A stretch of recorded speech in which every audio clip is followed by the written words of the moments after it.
Cutnya. Jadi satu, dia satu gitu aja. Baterainya masih aman. Bilang tanam sejuta tuh. Mas, ya. Ayo nanti ke sana lagi Mas Polda. Iya, karena ya sesuai dengan hukum. Dan itu ternyata pada putusan pra peradilan pertama sudah dinyatakan tidak sah. Iya. Meskipun dalam rangkaian persidangan ini termohon yaitu Polda Metro Jaya melalui kuasa hukumnya ya itu masih bersikukuh bahwa penangkapan, penahanan, penggeledahan pada tanggal 12 Juni meskipun sudah dinyatakan tidak sah, mereka masih membangun argumentasi bahwa itu masih dalam koridor kewenangan mereka. Tapi tentu dalam permohonan pra peradilan ini kita tidak lagi memperdebatkan sah atau tidaknya penangkapan tersebut ya, karena sah tidaknya penangkapan itu ternyata sudah dinyatakan tidak sah. Oleh siapa? Oleh lembaga yang punya kewenangan, yaitu lembaga pra peradilan, dan itu atas nama negara. Ya, itu hal yang pertama. Hal yang kedua adalah agenda hari ini tadi kami dari pihak pemohon sudah menyerahkan kesimpulan, kemudian termohon juga menyampaikan kesimpulan. Kesimpulan itu adalah intisari dari persidangan permohonan pra peradilan yang ketiga, yaitu dari mulai permohonan kami, kemudian jawaban, replik, duplik, kemudian pembuktian dari sisi kami dan pembuktian juga dari sisi termohon. Dan hari Kamis tadi sudah disampaikan oleh hakim pra peradilan bahwa akan diputuskan secara terbuka kepada umum dan juga nanti rekan-rekan media juga bisa meliput, yaitu adalah putusan pra peradilan yang ketiga. Nah, saya ingin memberikan catatan sedikit bahwa dari rangkaian persidangan pra peradilan ini, apapun yang nanti diputuskan oleh hakim pada tanggal 6 ya, tanggal 6 hari Kamis tahun 2026 ini ya, bulan Agustus, itu tentu kami terima. Karena apa? Karena itu menjadi ranah kewenangan dari hakim. Tapi kami cukup yakin dan percaya bahwa hakim tidak akan membuat putusan yang jauh dari putusan yang pertama. Karena putusan yang pertama itu juga dibuat oleh hakim yang sama, dan di dalam pertimbangan hukumnya atau di dalam rasio desidendinya, dia menyebutkan bahwa untuk permohonan ganti kerugian silakan dimohonkan dengan permohonan pra peradilan yang lain. Dan ketika hakim menyatakan bahwa penangkapan, penahanan, penggeledahan tanggal 19 Juni 2026 itu tidak sah, maka sebenarnya tinggal hakim kemudian ketuk palu ya, Mas Roy ya, untuk kemudian mengabulkan permohonan kami. Berapa nilai besaran yang akan dikabulkan oleh hakim tunggal pra peradilan, tentu kami serahkan kewenangan itu kepada yang mulia. Tapi yang pasti adalah berapapun nilainya ya, kalau berdasarkan peraturan pemerintah 92/2015 minimal adalah Rp500.000, maksimal Rp100 juta ya. Tentu dalam plafon itulah yang kemudian kami minta ada keadilan ya. Berapapun nilainya buat kami tidak penting nilainya. Yang penting adalah ini menjadi satu pembelajaran hukum bagi bangsa Indonesia bahwa di dalam rezim KUHP baru, di dalam KUHP baru tidak boleh lagi ada aparat yang sewenang-wenang, karena pada peradilan pertama pertimbangan hakimnya adalah ada kesewenang-wenangan dari aparat penegak.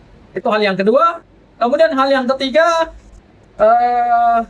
ada permohonan pra peradilan yang keempat, dan itu akan dimulai sidangnya pada hari Jumat tanggal 7 ya, Agustus 2026 pukul 9. Terkait dengan apa? Terkait dengan nanti disampaikan oleh Mas Roy ya. Saya sampaikan saja ya. Yaitu adalah kami memohonkan supaya permohonan kami terkait dengan pencekalan dicabut. Karena sampai hari ini Polda Metro Jaya belum memberikan klarifikasi apapun terkait dengan status pencekalan. Dan berdasarkan pasal 158 KUHP yang baru, di pasal 158 itu ada 9 item yang bisa diajukan permohonan pra peradilan. Salah satu itemnya adalah terkait dengan pencekalan ya, yaitu melarang seorang warga negara untuk berpergian ke luar negeri ketika itu dilakukan tidak sah dan atau tidak lagi menjadi kewenangan dari orang yang mempunyai kewenangan tersebut, maka secara hukum harus dinyatakan dibatalkan atau dicabut, sehingga Mas Roy nanti ke depan setelah permohonan pra peradilan tempat itu, Mas Roy bebas untuk melakukan aktivitas berpergian ke luar negeri. Meskipun nanti pokok perkaranya tetap disidangkan di Pengadilan Negeri Jakarta Timur, tetapi itu sama sekali tidak menghalangi hak Mas Roy untuk melakukan perjalanan ke dunia manapun, ke negara manapun, itu hak beliau. Kami harapkan mudah-mudahan itu dikabulkan juga ya, Pak Roy. Dan sekali lagi, permohonan yang keempat ini sama sekali juga tidak mengganggu pokok perkara. Ya, karena ini tidak berhubungan dengan pokok perkara, tetapi ini berhubungan dengan hak seseorang untuk mendapatkan kebebasan beraktivitas baik di yurisdiksi Indonesia maupun juga di yurisdiksi di luar Indonesia. Ya, dan itu kami mohonkan melalui permohonan yang tepat. Dan yang terakhir, ada hal yang menarik, ternyata ada juga seorang pejuang yang juga sudah mengajukan permohonan pra peradilan, tetapi sebagai hak eksklusif saya berikan kepada Mas Roy untuk menjelaskan siapa pejuang tersebut. Kita dengarkan langsung dari Mas Roy. Tapi sebelum dari Mas Roy, saya memberikan kesempatan dulu kepada rekanku di sini, ada Bang Ristan, lawyer yang ganteng, dan di belakang juga ada seorang lawyer yang cantik, namanya Mbak Nasmi, ya, Salsabila. Jadi kami ini yang ganteng ada, Mas Budi juga ada, yang ganteng ada, yang cantik juga ada, ya, yang pinter-pinter lah dan cantik-cantik dan ganteng. Saya serahkan kepada Bang Ristan. Iya, silakan. Sebelum ke Mas Roy, ya. Ini selamat siang buat rekan-rekan yang sudah berikut. Agak cukup lama kayaknya ya. Atau mungkin kemarin yang lebih lama daripada hari. Jadi begini, intinya adalah ini tadi udah diborong ya sama Pak. Intinya adalah rapor 3 ini adalah masalah ganti rugi. Jadi ini tidak konyol-konyol kita melakukan ganti rugi kepada Polda. Ini ada kelanjutannya. Kenapa kita melakukan ganti rugi ini? Ya, mungkin bisa lebih jelas lagi. Karena adanya rapor pertama, masalah upaya paksa penahanan, penggeledahan dan penangkapan terhadap Pak Roy. Sudah diputus pada tanggal 7 Juli dan nomor keputusannya 099 dengan majelis dengan hakim tunggal Pak Ketut Darmawan. Dan hari ini juga untuk rapor 3 ini juga hakim tunggalnya sama dengan bawah.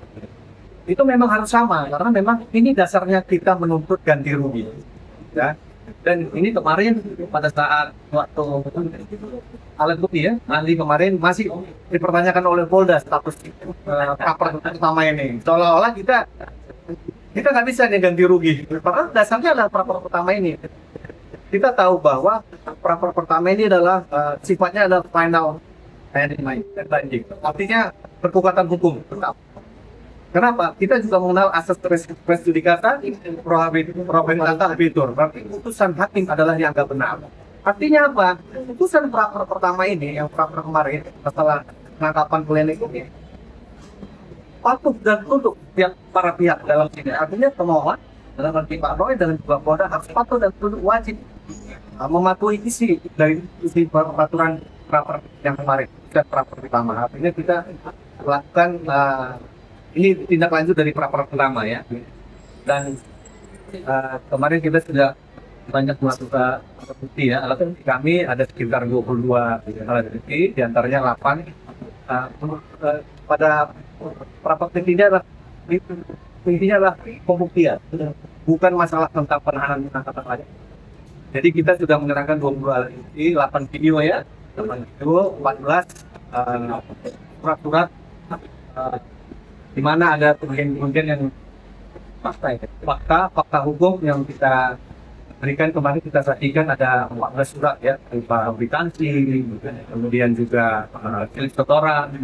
Inilah yang kita buktikan kemarin di persidangan, sehingga kita melakukan ganti rugi sekitar material dan imaterial totalnya 206 juta ya. Dan ini sudah diatur sebenarnya masalah ganti rugi ini ya. Ya paling rendah 500 sampai dengan 500.000 sampai dengan 100 juta. Itu ada di PP 92 tahun 2014. Artinya apa? Yang tidak mengalami, apabila tidak mengalami luka yang berat atau kematian itu gimana begini ya 500 sampai 100. Jadi kita wajar mengalami kita elegantis gitu. Dan Pak Roy, dan ini kita juga hasilnya nanti juga bukan untuk kita ya Pak ya. Kita akan rencananya akan kita sumbang kepada yayasan yatim piatu. Intinya itu. Jadi bukan untuk kita ya Pak. Itu ya. Oke. Mas Roy, sebelum Mas, satu lagi saya mau menjelaskan begini, bahwa nanti hari Kamis itu kalau ada putusan pra peradilan terkait dengan permohonan ganti rugi, berapapun nilai yang disetujui, permohonan kita materialnya adalah 106 juta, imaterialnya 100 juta, total 200 juta, berapapun yang disetujui oleh tim pra peradilan, dan itu tidak ada satu yang masuk ke kantong Bawaslu. Dan nanti akan kami umumkan siapa yang mendapatkan ganti atau mendapatkan saluran. Ya, mungkin kita sebut kalau dalam bahasa Islam sedekah, ya, atau hibah dalam bahasa hukum. Nanti kepada lembaga-lembaga mana saja yang terverifikasi dan tentu akan kami bisa pertanggungjawabkan, itu akan kami umumkan dalam permohonan pra peradilan yang keempat. Jadi semua akan transparan dan akuntabel. Selanjutnya saya serahkan kepada bintangnya, Mas Roy. Assalamualaikum warahmatullahi wabarakatuh. Ya, terima kasih sekali lagi rekan-rekan media, juga terutama para pemirsa semuanya yang Anji, Pak Esta, ini dan juga Pak. Nah, ada yang penting saya kemarin banyak pertanyaan, dan apalagi dari pihak termohon itu juga masih mempertanyakan soal yang putusan pra peradilan yang pertama. Itu sudah jelas. Dan saya dalam kesempatan ini sekali lagi ingin mengaturkan terima kasih sahabat saya, ya, teman-teman podcaster yang bernama Mat Kapung, ya, punya akun YouTube, punya akun TikTok juga, yang sudah membuat video animasi aktivis yang sangat bagus. Teman-teman silahkan nonton di channel official, yang ada backstory-nya, suaranya nah, ini persis banget. Terima kasih sekali lagi Pak Kapung. Nah, yang kedua yang ingin saya sampaikan, tadi sudah di-spill sedikit oleh Mas Gabur. Saya tidak akan menambahkan yang tadi saya. Insya Allah hari Kamis, kalau ada pertanyaan, Anda kemana? Jam 10 pagi, ya, ke Pengadilan Jakarta Selatan atau ke Pengadilan di Jakarta Timur. Datang saja ke sini, ke Pengadilan Negeri Jakarta Selatan jam 10. Karena tidak perlu datang jam 9 ke Pengadilan Negeri Jakarta Timur untuk mendatangi sahabat saya, Dr. Tika Usiaga. Atas petunjuk dari Allah SWT. Dan atas ridho dari beliau dan juga atas restu dari teman-teman dan hasil beliau, alhamdulillahnya tidak ada sidang untuk Dr. Tifa di hari Kamis itu. Saya sudah minta izin juga Mas Gafur kepada minta izin ke Tifa. Karena apa? Karena sidang untuk Dr. Tifa pada hari Kamis itu ditunda. Ditunda sebenarnya penundaannya adalah sampai dengan hari Kamis minggu depannya. Tapi saya berani yakin akan tertunda lagi. Kenapa? Karena pada hari Rabu tanggal 12 Agustus 2020 berdasarkan SIPP yang bisa diakses, ya, Sistem Informasi Penelusuran Perkara, Dr. Tifa akan juga di sini, ya, akan juga di Pengadilan Negeri Jakarta Selatan. Kenapa? Karena itulah nama pejuang yang kami akan berdua kita sama-sama melaksanakan pra peradilan. Jadi ini saya umumkan, nanti silakan dikonfirmasi ke Dr. Tifa dan juga kuasa hukumnya, ya. Kami berdua menjalankan pra peradilan. Saya akan menjalankan pra peradilan yang keempat pada hari Jumat dengan isi adalah soal pencekalan dan juga ada beberapa sprint yang kemudian nanti akan kita pertanyakan. Nanti kalau sudah ada beberapa, Dr. Tifa akan mulai menjalankan nanti pada hari Rabu tanggal 12 Agustus. Artinya apa? Hanya sidang untuk Dr. Tifa tanpa mendahului kepada Dr. Tifa dan juga kepada teman-teman keluarga. Pasti sidang pokok perkaranya tidak akan berjalan Kamis besok atau Kamis minggu depan. Harus menunggu sesuai dengan kitab undang-undang hukum acara pidana. Nah, jadi itu breaking news yang mungkin bisa kita sampaikan dari sidang saya untuk pra peradilan di hari Jumat, dan nanti mungkin seperti biasa akan ada hari Senin, Selasa, Rabu, Kamis dan terus, dan kemudian sidang sahabat saya juga akan mengalami waktu yang sama. Apa yang mau kita lakukan untuk apa yang Dr. Tifa sampaikan, nanti silakan teman-teman tanya langsung kepada Dr. Tifa dan Dr. Kalau kami adalah soal pencekalan. Dan itu yang saya kira penting, ya. Dan satu lagi, karena tadi ada juga teman bertanya, ada pra peradilan lagi yang akan kita lakukan, yaitu di Kalimantan Selatan. Karena apa? Itu untuk sahabat kita pejuang juga, namanya Babeng Aldi. Timnya sama, timnya Toham dan juga bekerja sama dengan Mas Patut dan lain-lain. Dan yang jelas sudah ada 2 orang yang akan berangkat ke Kalimantan Selatan selain kuasa hukum, yaitu satu ahli pidana Pak Didit Wijaya, dan salah seorang saksi dari namanya Arsul. Saya akan membela beneran Babeng Aldi bisa. Bukan hanya teriak-teriak, kemudian bukan hanya mengatakan saya akan bela, tapi klien saya siap menjalankan tahun untuk 100 tahun. Itu bukan membela namanya kalau gitu. membela itu adalah dan berusaha membebaskan seperti saya ini yang sangat luar biasa.